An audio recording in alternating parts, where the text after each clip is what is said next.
आपने देखा इमरान खान साबिक वज़ीर चीख के जलसों में बता रहे हैं कि ये डील होने वाली थी। ये रशिया का विजिट, उसी के बाद ये सारा ड्रामा शुरू हुआ था और नून लीग की हुकूमत जो पीडीएम की हुकूमत जो डिनाई करती रही कि ऐसी चीजें ही नहीं है। अब आप ये सुनने के बाद क्या फरमाएंगे?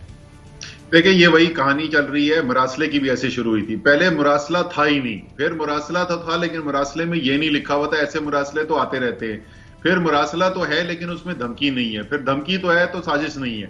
ये भी शुरू इस तरीके से हुआ था कि ऐसी तो कोई बातचीत ही नहीं हुई। अब ये कह रहे हैं मौसूफ कि हम वहां से इसलिए नहीं खरीद सकते कि सैंक्शन लग जाएंगे अगर हमने खरीदा। लेकिन गंदम के लिए बातचीत कर रहे हैं। सिर्फ भारत नहीं, तेल की बात करता हूं मैं, आपको तेल की बात बताता हूं भाई।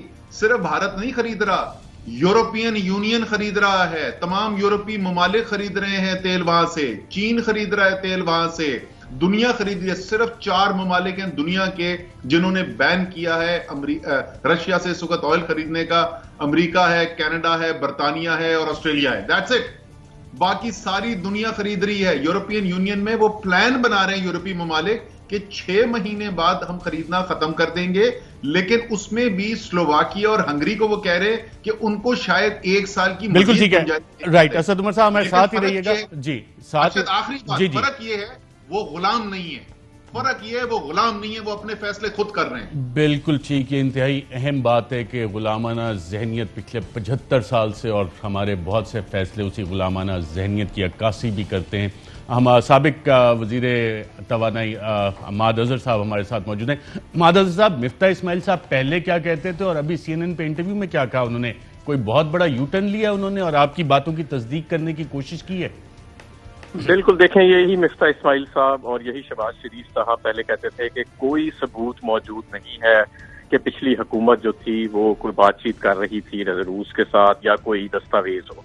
आज इन्होंने कहा कि हाँ, दस्तावेज मौजूद है कि जो साबिक वजीर तवानाई यानी मेरी बात कर रहे थे, उन्होंने रूस से सस्ता तेल खरीदने के लिए जो कॉरेस्पॉन्डेंस थी उसका ये आज एतराफ कर चुके हैं। देखें, 30 मार्च को ये लेटर लिखा गया और मैं आपको ये भी बताता चलूँ कि ये लेटर रूस की रिक्वेस्ट पे लिखा गया, क्योंकि इससे पहले हम उनसे वर्बल बातचीत कर रहे थे। उन्होंने कहा जी इसको राइटिंग में लेके आए ताकि हम जल्दी एक्सपेडाइट करें, और मैं फिर राइटिंग में मैं उसको लेके आया। मैंने फॉर्मली अपने लेटर हेड पे उनको लेटर लिखा और बताया कि हमें इतनी LNG दरकार है, इतना तेल दरकार है, और अप्रैल के महीने में हमने पहले कार्गोज आपसे लेने हैं, ये हमने टारगेट किया है।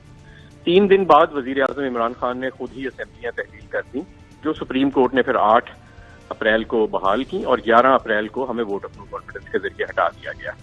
जब ये 11 अप्रैल को नई हुकूमत आई तो इन्होंने 1.5 माह तक कोई बातचीत नहीं की। जहां मैं मामला छोड़ के गया था वहीं पे मामला पड़ा रहा 1.5 माह तक रूस से सस्ता तेल खरीदने का। इस दौरान हिंदुस्तान ने, इंडिया ने 3 करोड़ 40 लाख बैरल सस्ता तेल खरीदा और $2 अरब की बचत की।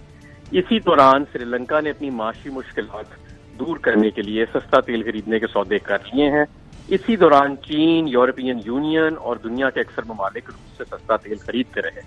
लेकिन हमारी क्योंकि हुकूमत खुददारी बेच के आई थी और उन्होंने 30 रुपए और कीमत जो है पेट्रोल और डीजल मजीद बढ़ाने जा रही है ये हुकूमत पेट्रोल और डीजल की कीमत। अगर इन्होंने रूस से तेल ना खरीदा तो मैं आपको ये भी बताता चलूं कि फिर मजीद 30 से 40 रुपए लीटर इनको कीमत जो है ये बढ़ाएंगे, और जो एक महंगाई का सैलाब आने वाला है उसके बाद, उसका कोई पहले आपको उसकी पहले मिसाल कोई नहीं मिलती। मैं आपको ये भी बताता चलूं कि ये जो रूस से तेल खरीदना अब सिर्फ हमारी ये नहीं कि हमें इसमें बेनिफिट है, ये हमारी जरूरत बन चुकी है। अगर हमने अपने कौम को रिलीफ देनी है, अगर हमने अपनी मईशत को, बैलेंस ऑफ पेमेंट्स के इश्यूज को संभाला देना है, ये अब हमारी जरूरत बन चुकी है। बिल्कुल ठीक है, बहुत शुक्रिया माद अजहर साहब इन चीजों से आगाह करने के लिए।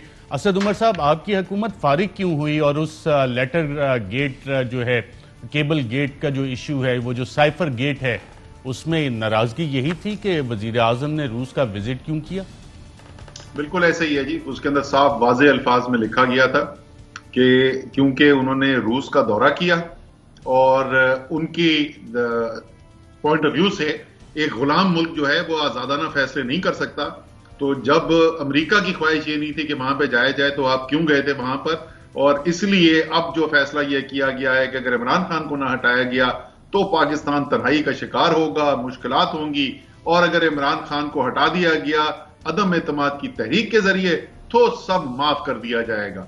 तो आप 75 साल से गुलामी कर रहे हैं और ये उनको बताएं, आज बर्दाश्त नहीं पाकिस्तानी होता कि कौम जो आजाद कैसे महंगाई फेस कर रही है, महंगा तेल ले रही है, हमाद अजहर साहब कहे अभी 30-40 रुपए और ये हुकूमत बढ़ाएगी पेट्रोल डीजल वगैरह की कीमतें, अगर रशिया से इन्होंने तेल ना लिया तो ये साजिश की और जिसको एनएससी ने कहा ब्लेटेंट इंटरफेरेंस है, इंटरवेंशन इन पाकिस्तान इंटरनल मैटर्स, इसकी कीमत आज आम पाकिस्तानी दे रहा है। गुलामी की कीमत आज से नहीं 75 साल से दे रहा है। अब आपके सामने वाज़ेह मिसाल सामने आ रही है कि गुलामी की किस तरीके से कीमत अदा करनी पड़ती है। ये तो बराह रास्त आप सिर्फ तेल की कीमत देख रहे हैं। जब तेल महंगा होता है तो आपकी जो बिजली पैदा होती है उसी तेल से उसकी कीमत भी बढ़ती है। आज सुना 4 रुपए महंगी होगी है बिजली जी, फी यूनिट 4 रुपए महंगी कर दिया आज बिजली, घी भी बिजली महंगा की कर दिया। कीमत बढ़ गई है, अभी आगे और बढ़ने जा रही है। जो बेस रेट है वो भी बढ़ाया जा रहा है और फ्यूल एडजस्टमेंट चार्ज क्योंकि ईंधन महंगा होता चला जा रहा है तो उसकी वजह से भी फ्यूल एडजस्टमेंट चार्ज आगे आएगा। तो अभी तो बिजली की कीमत में भी बहुत बड़ा इजाफा आगे आ रहा है। आज कौम कितने रुपए फी यूनिट दे रही है? 24-25 रुपए फी यूनिट। वो मुख्तलिफ रेट्स हैं मुख्तलिफ कंज्यूमर्स के लिए। औसत जो है वो तकरीबन जब हमारी हुकूमत खत्म हुई थी मेरे ख्याल में कोई 15-16 रुपए के करीब यूनिट औसत थी। उधर से अगर आप सोच लें कि 4 रुपए अगर एक दफा बढ़ा दी गई तो 20 रुपए से तो आप ऊपर चले गए। आगे की खबरें ये हैं कि 7 रुपए फी यूनिट तक कोई IMF के साथ ये वादा करके आए हैं मजीद बढ़ाएंगे, मजीद बिल्कुल। यहाँ पे एक वफा लेते हैं नाज़रीन, वफा